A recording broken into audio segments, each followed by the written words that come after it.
So my name is Daniel Frampton. I am a chartered wealth manager and a chartered financial planner working for Acumen Financial Partnership Limited. I joined the company almost a decade ago as an apprentice and have worked my way up to the level that I am ever since then.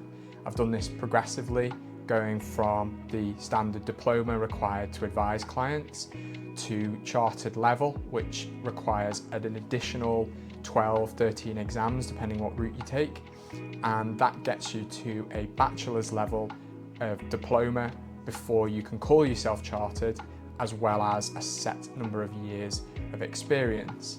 Now, following on from that, I went and did my master's with a slightly different governing body.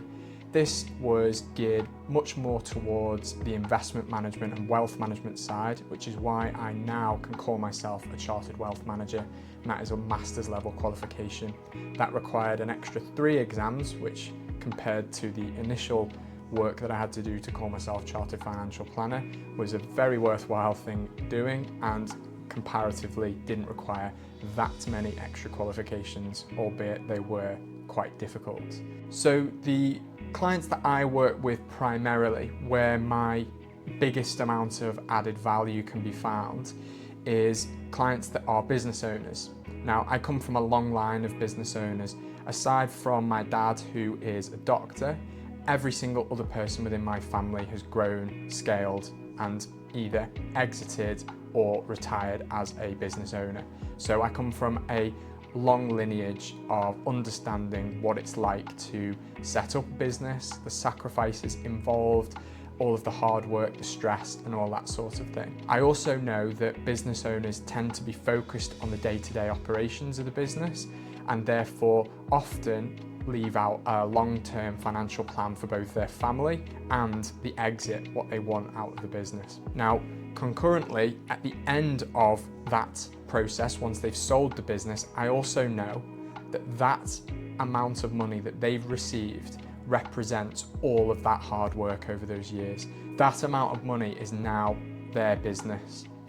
As such, many goals are different when you've built up a large pension pot compared to when you've sold a business.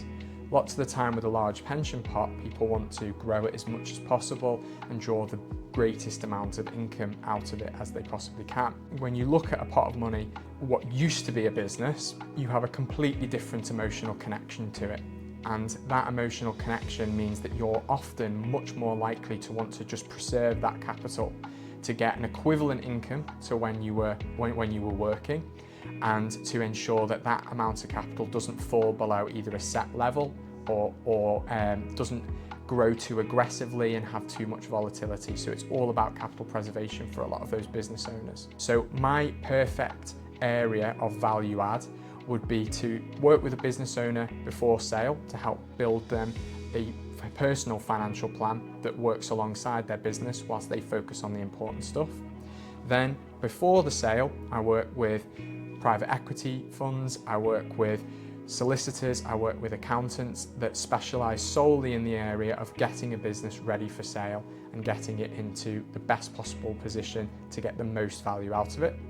And then finally, after that sale has completed, I work well with clients building a bespoke financial plan that allows them to preserve that capital for the rest of their life, provide the income that they and their family need, and potentially provide the legacy that they want to pass on down the generations. So from a personal perspective, I spend the majority of my time running around after my little boy, Henry. Both me and my partner, India, have been lucky enough to have a healthy baby boy, and we spend a lot of time watching him grow and learning new things and giving him as many experiences as we can. That is just absolutely the best way I spend my time. The other most sort of important thing in my life is keeping myself fit and healthy. I'm very much into running, regularly go to the gym and make sure I get enough exercise and that sort of thing. I find that quite therapeutic, but also a really good way to pass the time that I do have. Finally, I think it's worth mentioning, got a dog, yellow Labrador Sadie, who keeps us on our toes as well. As a family, we like walking her, we like going to Wales, we like going to the Lake District, and spending time either having her in lakes or walking up mountains as a family.